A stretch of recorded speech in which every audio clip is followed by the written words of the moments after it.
சென்னை கீழ்ப்பாக்கம் அரசு மருத்துவமனையில் மின்தடை ஏற்பட்டுள்ளதால் நோயாளிகள் அவதியடைந்துள்ளனர். இதுகுறித்த கூடுதல் விவரங்களை தருகிறார் செய்தியாளர் கிருஷ்ணா. கிருஷ்ணா, மருத்துவமனையில் மின்தடை எப்படி ஏற்பட்டது? இதனால் நோயாளிகள் என்னென்ன பாதிப்புகளை சந்திக்கிறார்கள்? விவரங்கள் என்ன? முக்கியமாக சென்னை கீழ்ப்பாக்கம் அரசு மருத்துவமனையில் சரியாக தீக்காயங்கள் அளிக்கப்படும் சிகிச்சை கட்டிடத்திற்கு அருகிலையும் அதே நேரத்தில் மார்ச்சரி இருக்கும் அந்த கட்டிடத்திற்கு எதிராக இருக்கும் மெடிக்கல் பிளாக் என்ற இடத்தில்தான் மின்சாரம் என்பது திடீரென துண்டிக்கப்பட்டிருக்கிறது.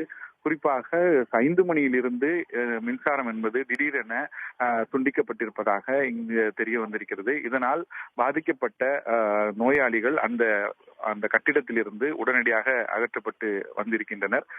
கீழ்ப்புறமாக, அதாவது ஆண்களுக்கென தனியாக பொது வார்டுகளும், 2வது தளத்தில் பெண்களுக்கான பொது வார்டுகளும் உள்ளிட்ட பல்வேறு வகையான சிகிச்சைகள் என்பது இந்த கட்டிடங்களில் நடைபெற்று வருகிறது. 2 தளத்தில் மட்டும்தான் இந்த நோயாளிகளுக்கு சிகிச்சை என்பது அளிக்கப்பட்டு வருகிறது. சுமார் 70க்கும் மேற்பட்ட நோயாளிகள் இந்த கட்டிடத்தில் சிகிச்சை பெற்று வருகிறார்கள்.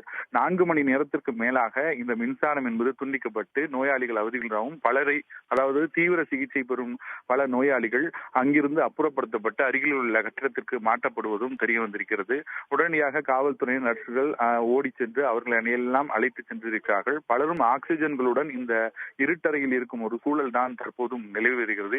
இதற்கு முக்கிய காரணம், இந்த கட்டிடத்திற்கு அருகில் ஒரு கட்டுமான பணி நடைபெற்றுக் கொண்டு வருவதாகவும் அதில் இயந்திரங்களை கொண்டு தோண்டும் பணி மேற்கொள்ளும் பொழுது அதில் மின்சார வயர்களையும் சேர்த்து அவர்கள் தோண்டிய காரணத்தினால் அதன் காரணமாக மின்சார துண்டிப்பு ஏற்பட்டு இந்த 7 மாடி கட்டிடத்தில் திடீரென மின்சாரம் துண்டிக்கப்பட்டிருப்பதாக அதாவது மருத்துவமனை நிர்வாகம் தரப்பிலிருந்து தெரிவிக்கப்பட்டிருக்கிறது. உடனடியாக காவல்துறையினரும் மருத்துவர்களும் செவிலியர்களும் இந்த இடத்திற்கு வந்து இப்பகுதியில் உள்ள நோயாளிகளை அகற்றினாலும் பல நோயாளிகள் நீண்ட நேரமாக மின்சாரம் இல்லாத காரணத்தினால், வேர்வை காரணத்தினாலும் பாதிக்கப்பட்டு உள்ளே இருக்கிறார்கள். பலரும் மூச்சு குழாய் அதை பயன்படுத்தி, அதாவது ஆக்சிஜன் பயன்படுத்தி கொண்டு உள்ளே இருக்கும் ஒரு சூழலும் ஏற்படுகிறது. மிகவும் தீவிரமாக சிகிச்சை பெறும் நபர்களை கூட உடனடியாக இந்த பகுதியில் அகற்றியிருக்கிறார்கள். தொடர்ந்து இந்த மின்சாரத்தை திருப்பிக் கொண்டு வருவதற்கான தீவிர பணியில் மருத்துவ நிர்வாகமும் மின்சார ஊழியர்களும் தீவிரமாக ஈடுபட்டு வருகின்றனர். விவரங்களுக்கு நன்றி கிருஷ்ணா.